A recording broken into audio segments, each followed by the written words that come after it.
Hi friends, അങ്ങനെ ഒരു വർഷത്തെ കാത്തിരിപ്പിനിടയിൽ എല്ലാം വിളവെടുത്തിരിക്കുകയാണ്. ഇതാണ് കേട്ടോ എൻ്റെ അച്ചാമ്മ ഒരു വർഷങ്ങൾക്ക് മുമ്പ് നട്ട ചേന, ചേമ്പ്, നനഴങ്ങ് അങ്ങനെയുള്ള സാധനങ്ങളൊക്കെ അത് കാർത്തികയ്ക്ക് വേണ്ടിയിട്ട് വെട്ടിയതാണ് കേട്ടോ. കഴിഞ്ഞ വർഷം പക്ഷേ വെട്ടിയെടുത്തപ്പോഴത്തേക്ക് ഇഷ്ടംപോലെ ഉണ്ടായിരുന്നു. ഇപ്പം ഞാൻ കഴിഞ്ഞ വീഡിയോയിലൊരു വീഡിയോ പറഞ്ഞിട്ടുണ്ട്, കാരണം പന്നിയും പെരിച്ചാഴിയും ഇതൊക്കെ വന്ന് എല്ലാ സാധനങ്ങളും തോണ്ടിയെടുത്തോണ്ട് പോകും. അപ്പോഴത്തേക്ക് കുറച്ച് സാധനങ്ങളാണ് കേട്ടോ ഇപ്രാവശ്യം നമുക്ക് വിളവെടുക്കാനായിട്ട് കിട്ടിയിട്ടുള്ളത്.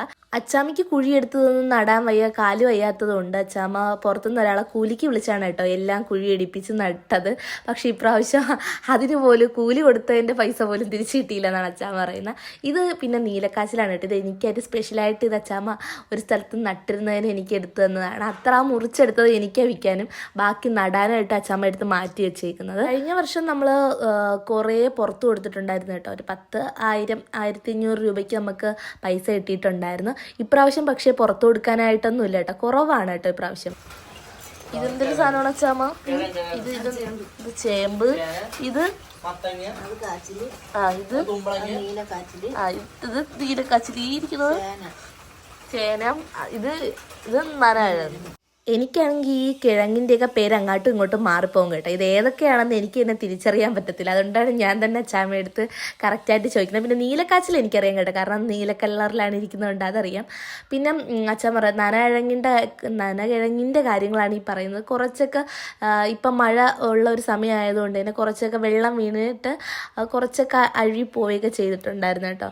അങ്ങനെ ചെറിയ ഉള്ള കിഴങ്ങുകളെല്ലാം മാറ്റിയിട്ട് നടാനായിട്ടും വലുതെല്ലാം നമുക്ക് പുഴുങ്ങാനായിട്ടും ഒക്കെ അങ്ങോട്ടും ഇങ്ങോട്ടും അച്ചാമ്മ മാറ്റി വയ്ക്കാനായിട്ടോ. കാരണം അത് അടുത്ത വർഷത്തേക്ക് നടാനായിട്ടുള്ളതാണ് എല്ലാം മാറ്റി വയ്ക്കുന്നത്. പിന്നെ ഇത് ഞാൻ നേരത്തെ കാണിച്ച എനിക്ക് വീണ്ടും ഇതിൻ്റെ ഒരു കളർ, അത് ഇരിക്കും തോറും ഇതിൻ്റെ കളർ കൂടുന്ന കണക്കൊക്കെ എനിക്ക് തോന്നുന്നുണ്ട്. അങ്ങനെ ജസ്റ്റ് ഞാൻ എടുത്ത് കാണിക്കുന്നതാണ്. പിന്നെ പിന്നെ ഈ എടുത്ത് മാറ്റുന്നത് നനഴങ്ങാണ് കേട്ടോ. ഇത് നല്ല മുള്ളാണ്, ഇതിൻ്റെ തണ്ടൊക്കെ പിടിക്കാൻ നല്ല മുള്ളാണ്. പിന്നെ ഈ ഒരു ഇതോട് മൊത്തത്തിൽ എടുത്ത് മാറ്റുന്ന അപ്പച്ചി മാമനും അച്ഛനൊക്കെ വരുമ്പോഴത്തേക്ക് അവർക്ക് പുഴുങ്ങാനായിട്ട് ഇതെങ്ങനെ വെച്ചിരുന്നാൽ ഇത് കല്ലിച്ച് പോകും. അപ്പോൾ ഇതെങ്ങനെ വെക്കുമെന്നുള്ള ഇത് ആലോചിച്ചിട്ടുണ്ട്. ഇതിന്ന് മണ്ണിന്ന് പുഴുതെടുക്കണ്ടായിരുന്നു. പക്ഷേ നമ്മുടെ അച്ചാച്ചനാണ് കേട്ടോ ഇത് വിളവെടുത്ത ഫുള്ള്. അപ്പോഴേ അച്ചാച്ചൻ എല്ലാം ഫുള്ളായിട്ട് വെട്ടിയെടുത്തായിരുന്നു.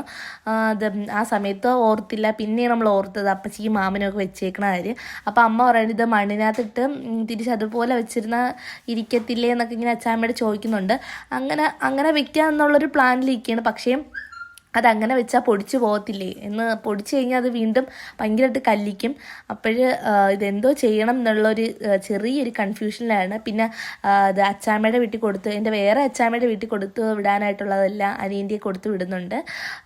നമ്മുടെ വീട്ടിലേക്ക് കൊണ്ടുപോകാനുള്ളതും അവിടത്തേക്കും മേളത്തെ വീട്ടുകാർക്കും എല്ലാവർക്കും ഒരു വിളവെടുത്ത് കഴിഞ്ഞാൽ അച്ചാമ്മ ഇവിടെ ഉള്ള എല്ലാവർക്കും കൊടുക്കും കേട്ടോ. അങ്ങനെ അവർക്കെല്ലാം കൊടുക്കാനുള്ളത് മാറ്റി വെച്ചിട്ട് പിറ്റേന്ന് കാർത്തികയ്ക്ക് നമ്മളെല്ലാ സാധനങ്ങളും പുഴുങ്ങിയെടുത്തിട്ടുണ്ട് കേട്ടോ. അപ്പോൾ വീഡിയോ ഇഷ്ടപ്പെട്ടാൽ എല്ലാവരും ലൈക്ക് ചെയ്യാനും സബ്സ്ക്രൈബ് ചെയ്യാനും മറക്കണ്ട. അടുത്ത വീഡിയോ ആയിട്ട് നാളെ കാണാം. ബൈ.